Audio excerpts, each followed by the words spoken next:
Yeah, today is February 9th, 2008. This is the Harry Thomas Show Week in Review. The website is located at harrythomas.info, and that's where you can find all the news media that I talk about on the show. Now, what we got here is some crazy, outlandish stuff. InfraGard, the FBI's privatized shock troops. Now, what does this mean? This means that now business executives and stuff, they're working with the FBI, and they're given powers to shoot to kill during martial law. I mean, this is before even politicians and elected officials get to know about this information. They have the orders to shoot to kill. This is blatant corporatism. This is what was being said on the Jack Blood show this week. The FBI has deputized businesses. Why? Let me tell you the story. Today, more than 23,000 representatives, that's right, you heard it, 23,000 representatives of private industry are working quietly with the FBI and the Department of Homeland Security. The members of this rapidly growing group, called InfraGard, receive secret warnings of terrorist threats before the public does, and, at least on one occasion, before elected officials. Huh? In return, they provide information to the government, which obviously alarms the ACLU. But there may be more to it than that. One business executive who showed Rothschild his InfraGard card told him, they told me I have permission to shoot to kill in the event of martial law. InfraGard is the child of the FBI, says Michael Hershman, the chairman of the advisory board for the InfraGard National Members Alliance and CEO of the Fairfax Group, international consulting firm. InfraGard started in Cleveland back in 1996 when the private sector there cooperated with the FBI to investigate cyber threats. Then the FBI cloned it, says Phyllis Schneck, chairman of the board of directors of InfraGard National Members Alliance and the prime mover behind the growth of InfraGard over the last several years. InfraGard itself is still a FBI operation with FBI agents in each state overseeing the local InfraGard chapters. Now there's 86 of them.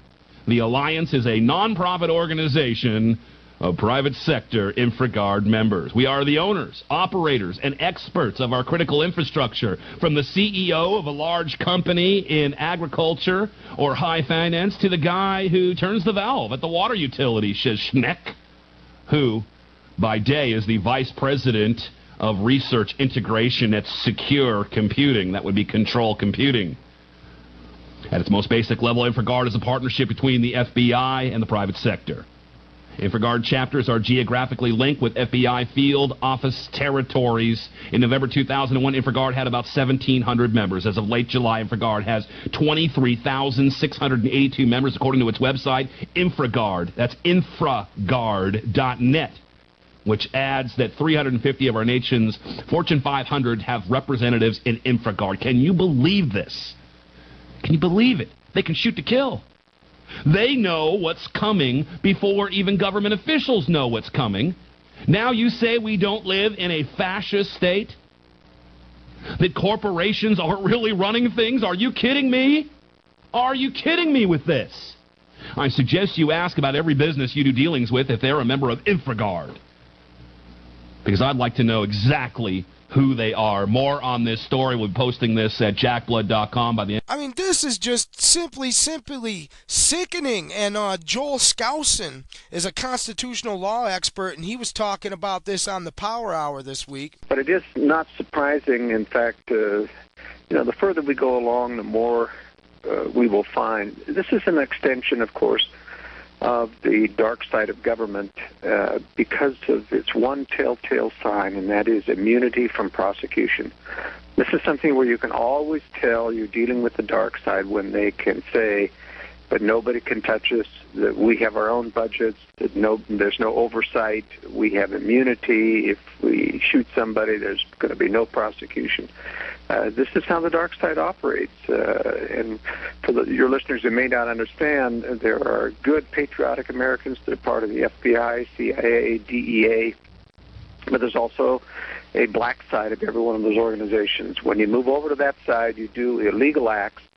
You get grants of immunity, and unless you become a whistleblower, and then you lose that immunity. And but they have judges that, a large number of judges throughout the United States that are part of this system, so that if they should decide to take you down, as they have, every whistleblower who's decided to blow the whistle on these operations, when they present evidence that they're part of the government in court, it gets thrown out.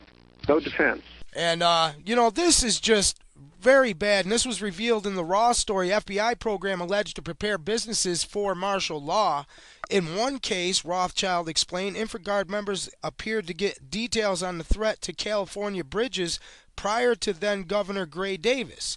The California governor was informed by his brother Barry, a banker, of the danger potential faced by the state's residents. And you got to follow the money, folks, and find out who is actually behind all this stuff. And this stuff isn't going to change. Hillary Clinton says she won't commit to renew the Constitution. I mean, this stuff is all unconstitutional.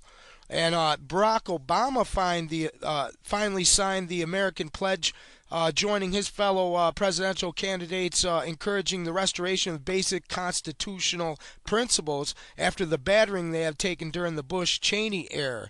All that except Hillary Clinton, and because she's involved in the CFR with the Rockefellers and all their push for world government. She is just a shill for corporate and imperial interest.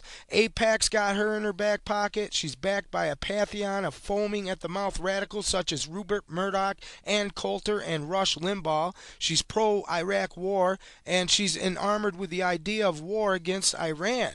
Even though Barack Obama signed this pact, he knows that he's just involved in a staged boxing match with Hillary. He even said that we might be in Iraq for another 10 years. And in this news story here, check it out for yourself, he's talking about a 2009 Pakistan war. Now Cheney says, darn right, I back the use of torture. They're using all this fear and torture to scare you into supporting war and tyranny.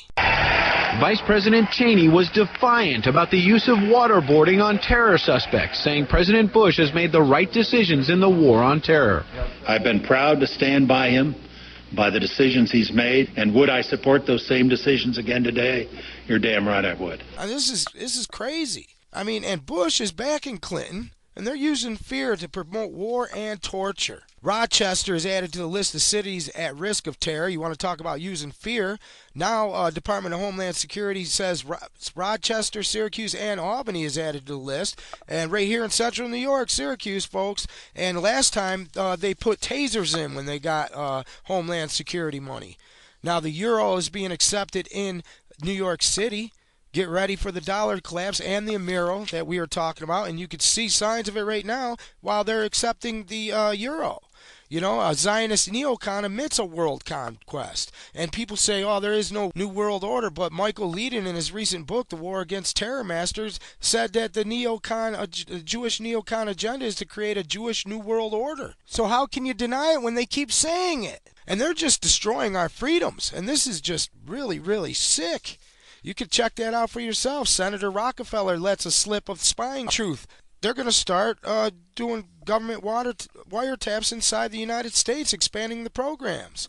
I mean, and this all goes back to David Rockefeller and why he fears Ron Paul and Ron Paul's message of freedom, to expose the stuff that they create, like the CFR and the other foundations that use war and fear to scare their populations into accepting world government as a solution to their fears. And this is just total control. And I will be back in the next segment to expose John McCain, talk about some election news, and just total corruption.